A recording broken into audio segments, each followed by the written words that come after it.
ఆత్మ అనేది మనకు అర్థం కాదు కదా.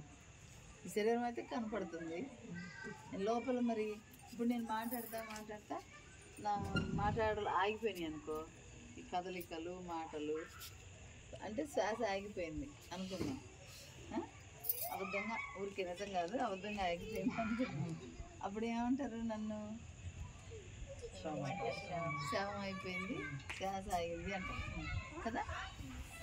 మరి ఆగిపోయింది ఎవరు? ఆగిపోయినప్పుడు ఒక ఈ కదలికంతా ఆగింది కదా. ఏమి బయటికి వెళ్ళిపోతే ఆగిపోయింది, కనపడదు. కానీ ఆత్మ వెళ్ళిపోయింది. ఇప్పుడు ఆత్మ ఉండడానే మాట్లాడుతుంది శోభ, అర్థమైందా? అది కనపడదు కాబట్టి అది ఇప్పుడు చెప్పడం వల్ల మనకు తెలిసింది. ఫీలింగ్ కూడా అర్థమవుతుంది, నేను ఆత్మని. అప్పుడు ఏడుపు మానేస్తాం. అది ఈ ధ్యానంలో ప్రత్యేకత, అర్థమైనా? ఈ దుఃఖం అని ప్రధాని బాధపడడం, ఫీల్ అయిపోవడం, అలగడం ఒక గోల కాదు కదా. ఈ గోలంతా పోవాలంటే ఈ బాధలు దుఃఖాలు ఇక ఎవరన్నా కనపడగానే స్టోరీలు చెప్పేస్తాం కదా. కాకుండా ఇవంతా పోవాలంటే ఆత్మ పదార్థాన్ని నేను అన్న జ్ఞానం అందాలి. ఆత్మ ఏడవదు.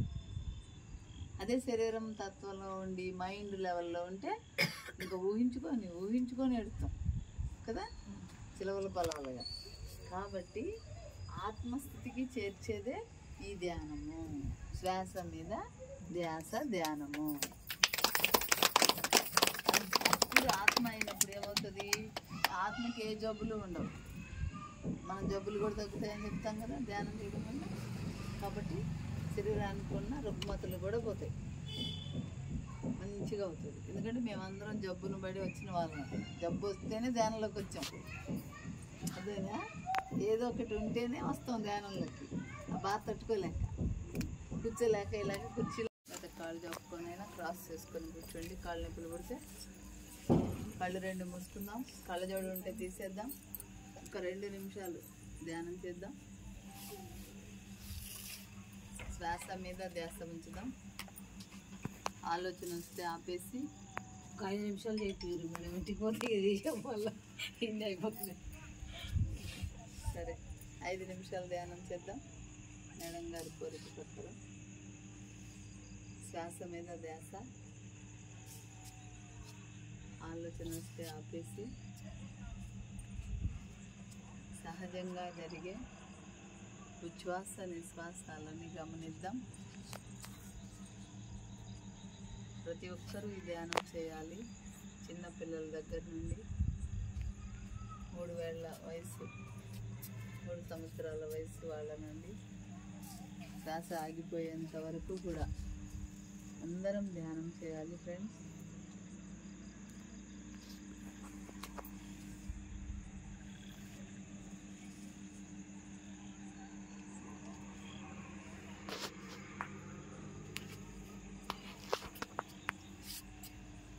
ఆలోచన వస్తే ఆపేసి మరలా శ్వాస మీద ధ్యాస పెట్టాలి. ఇదే చాలా సులువైన మార్గము ముక్తికి, మోక్షానికి. పిరమిడ్లో ధ్యానం. ముందుగా నాకు ఇంత మంచి జన్మ ఇచ్చిన నా తల్లిదండ్రులకు మొదటగా, తర్వాత మనం అందరం హ్యాపీగా ఉండడానికి కారకులైన ముఖ్యంగా సుభాష్ పత్రి సార్ గారికి, తర్వాత నేను ఆత్మజ్ఞానం నేర్చుకున్న తర్వాత రాఘవరావు సార్ గారికి, రాజలక్ష్మి మేడం గారికి, నాకు ఈ ధ్యానం అందించిన బుధన్ దేవేందర్ మాస్టర్కి, మరియు ఇక్కడ పిరమిడ్ జగత్లో భాగంగా ఆ ప్రాజెక్ట్ని కొంచెం భుజాన్ని ఎత్తుకొని చేస్తున్న శోభారాణి మేడం గారికి, ఆయన మేడం వాళ్ళ టీం అందరికీ, ఇక్కడికి మీరు వచ్చిన మీ అందరికీ, ప్రతి ఒక్కరికి నా ధన్యవాదములు. ఏదైనా విషయము, ఒక విషయంలో కానీ ఏదైనా కానీ మనం శాఖం ఉంది, దాని రుచి తెలియాలంటే తింటే కానీ తెలియదు. అలాగే మనం పిరమిడ్ అంటే ఏంటో తెలియదు, మనకు ధ్యానం అంటే తెలియదు. మనం ధ్యానం చేస్తే మనకు ఏం రావాలో అది వస్తుంది. ఏంటంటే మనం ధ్యానం వల్ల ఆరోగ్యం పొందుతాం, ఆనందం పొందుతాం, ఐశ్వర్యాలు పొందుతాం. అదే ధ్యానాన్ని మనం పిరమిడ్లో చేయాలి. పిరమిడ్ చేస్తే అంటే బయట మనం 3 గంటలు చేస్తే ఎంత ఎనర్జీ వస్తుందో పిరమిడ్లో 1 గంట సేపు చేస్తే అంత ఎనర్జీ వస్తుంది. ఆ విషయం మనం పిరమిడ్ అసలు ఎందుకు ఉంది, ఏమి ఉంది, అసలు దానివల్ల మనకేం వస్తుంది అన్న విషయం ఫస్ట్ కొంచెం అవగాహన చేసుకొని దాంట్లో ధ్యానం చేయడం వల్ల 3 శక్తి మనం పొందుతాం. ముఖ్యంగా ధ్యానం చేయడం వల్ల ఆరోగ్యం వస్తుంది, ఆనందం వస్తుంది, సంతోషం వస్తుంది. నేను చెప్పాను ఆరోగ్యానికి ఉదాహరణ నేనే. కొంచెం నాకే ఒక అనారోగ్యం ఉండేది, ఇప్పుడు చాలా చేంజెస్ ఉన్నాయి నాలో. 3 సంవత్సరాలకి ముందు చాలా తేడా ఉండేది నా విషయంలో, ఇప్పుడు ధ్యానం చేయడం వల్ల చాలా చేంజెస్ వచ్చాయి. అదే విషయం కాకుండా నేను చేస్తున్న కొంచెం పనిలో కూడా చాలా తేడా వచ్చింది. అంటే ఇంతకుముందటి కంటే కూడా ఎక్కువ యాక్టివ్గా చేస్తున్నాను ఇప్పుడు.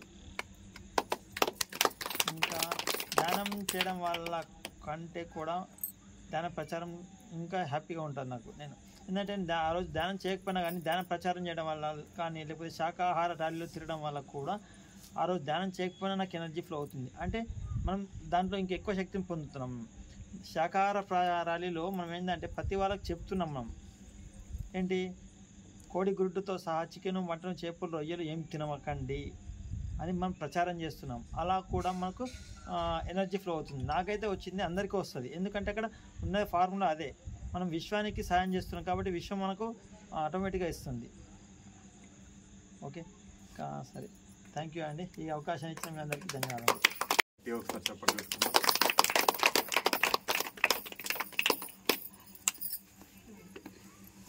మనం ధ్యానం అనేది అందరం ఏదో ఒక అనారోగ్య సమస్యతోని ధ్యానంలోకి వచ్చినాము. కాబట్టి ఈ ధ్యానం అనేది మనం ఎక్కువగా శక్తి తీసుకోవాలంటే ధ్యానంలో ఈ పిరమిడ్ శక్తి అనేది మనకు చాలా ఉపయోగపడుతుంది. మామూలుగా ఇంట్లో కూర్చుంటే ఒక మేడం చెప్పారు కదా ఇందాక, ఒక 5 పైసల శక్తి వస్తుంది. పిరమిడ్లోకి వచ్చి ధ్యానం చేసుకుంటే 15 పైసల శక్తి వస్తుంది. అందుకోసమే మేడం వారు ప్రతి గ్రామాన తిరుగుతూ పిరమిడ్లు కట్టే వారికి సాయం చేస్తుంది. అంటే మేడం ఒక్కరే చేయలేరు ఈ ప్రాజెక్ట్ని. ప్రతి గ్రామంలో పిరమిడ్ కావాలంటే మేడంకు తోడు కావాలా. రామాయణంలో రావణుడు సీతను ఎత్తుకపోయినప్పుడు రాముడు ఒక్కడు తెచ్చుకోలేడు.